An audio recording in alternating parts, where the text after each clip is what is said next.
Mövzu ilə bağlı deməli, əvvəla birinci qeydim ondan ibarətdir ki, bildiyiniz kimi Cənab Prezident tərəfindən qəbul olunmuş 2030 prioritetlərinin bütün 5 istiqaməti bu və digər şəkildə elmlə bağlıdır.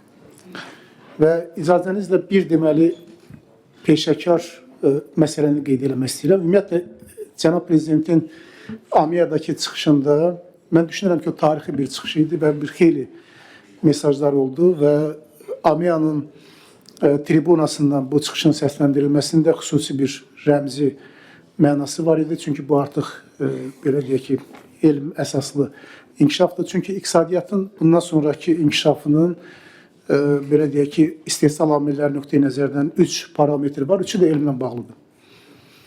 Birincisi, deməli, istehsal amili əməkdir. Bugün biz əmək kvalifikasiyasını artırmalıyıq və əmək məhsuldarlığı artırılmalıdır və əmək məhsullarının artırılması isə mütləq şəkildə deməli, elm və təhsillə birbaşa bağlıdır.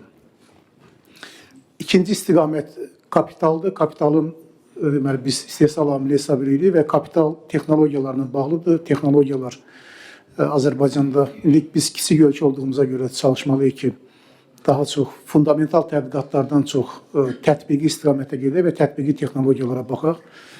Texnologiyalar əlbəttə iqtisadi artımı tətikləyəcək və üçüncü isə deməli, iqtisadçılar buna ümumi amil məhsuldarlığı deyirlər.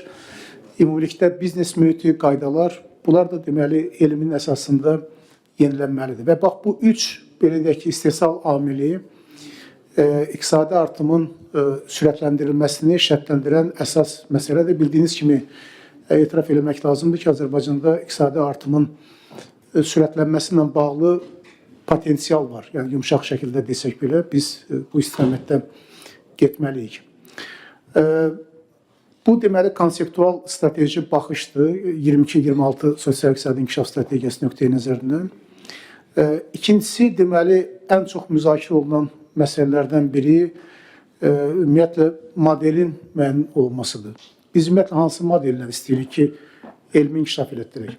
Və yeri gəlmişən, İqtisadi İslahatların Təhlili Kommunikasiya Mərkəzində belə bir konsepsiya işlənilib, elm və təhsilin inkişafıyla bağlı və müvafiq qaydada 2030 prioritetləri, daha doğrusu 27-30-cu ilin sosial-iqtisadi inkişaf strategiyası istiqamətində müvafiq qaydada təqdim olunub. Biz müəyyənləşdirməliyik əvvəla modeli. Biz hansı modellə getməliyik? Çünki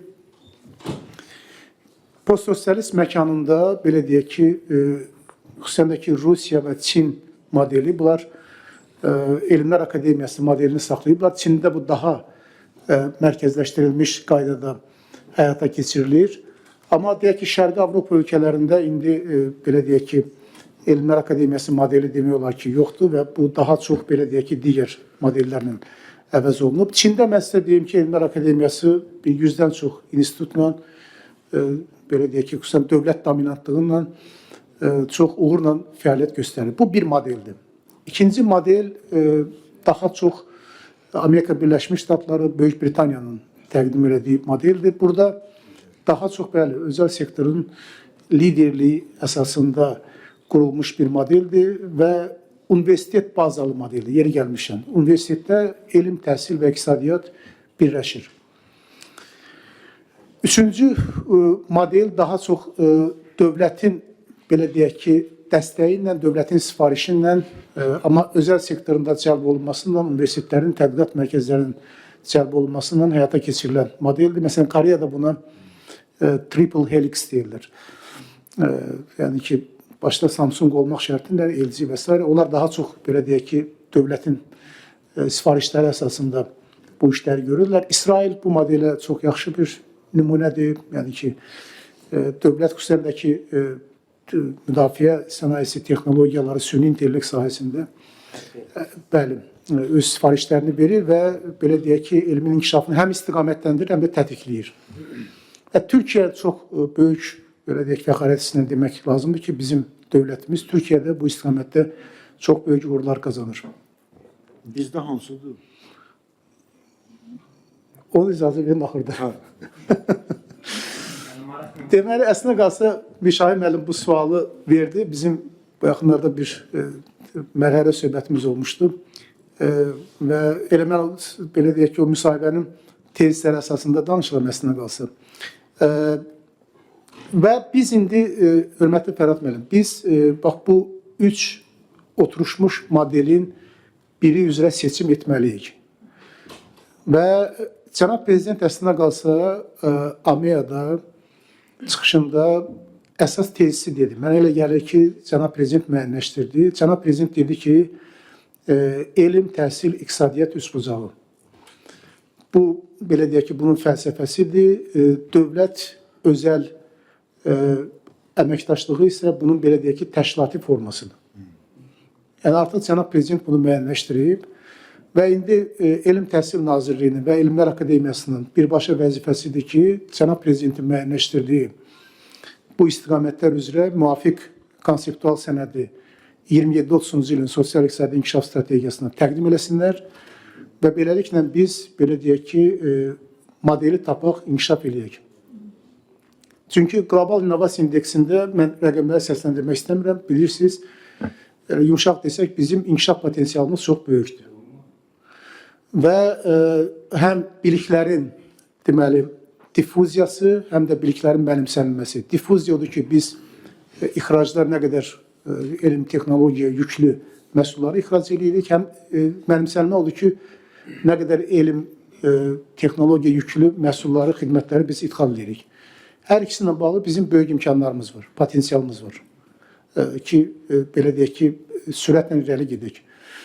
Ona görə də mən düşünürəm ki, artıq biz, belə deyək ki, cənab prezidentin tapşırığı və nəzərə alanda ki, artıq 27-30-cu ilin sosial-iqtisadi inkişaf strategiyası bilirsiniz ki, hökumətdə ciddi şəkildə müzakirə olunur və ona görə də mən xahiş eləyərdim ki, və bu yeri gəlmişkən cənab prezidentin tapşırığı əsasında ictimai müzakirələr də açıq verir. Bu cür müzakirələr həm də deməli, bunun bir daha nümunəsidir və biz çalışmalıyıq ki, artıq bu məsələni belə deyək ki, formalaşdıraq, daxil eləyək.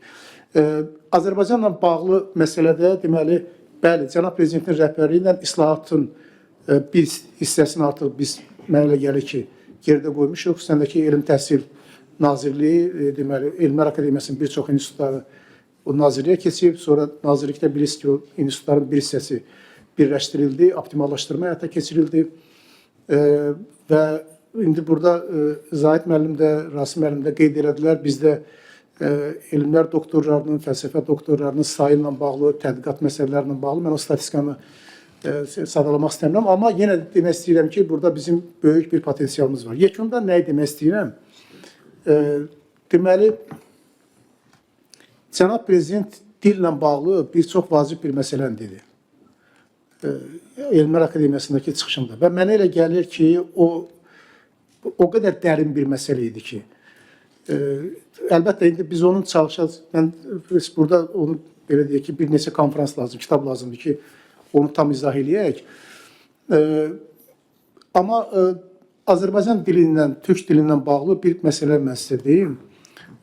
Bu çox vacib bir məsələdir. Bizim dilimizdə bir törə sözü var. Və yeganə dil türk dilidir ki, Azərbaycan türk dili və yaxud da ki, Türkiyə türkçəsi fərqi yoxdur, yəni bizim eyni dilimizdir. Törə sözü iki mənanı ifadə edir. Bir mənası institut deməkdir, qayda, qanun, institut. Hətta Oğuz Xaqanın öz, belə deyək, xalqına müraciətində də o törə pozulmasından bağlı bir məşhur müraciəti var. Hamı onu bilir, ona görə təkrarlamaq istəmirəm.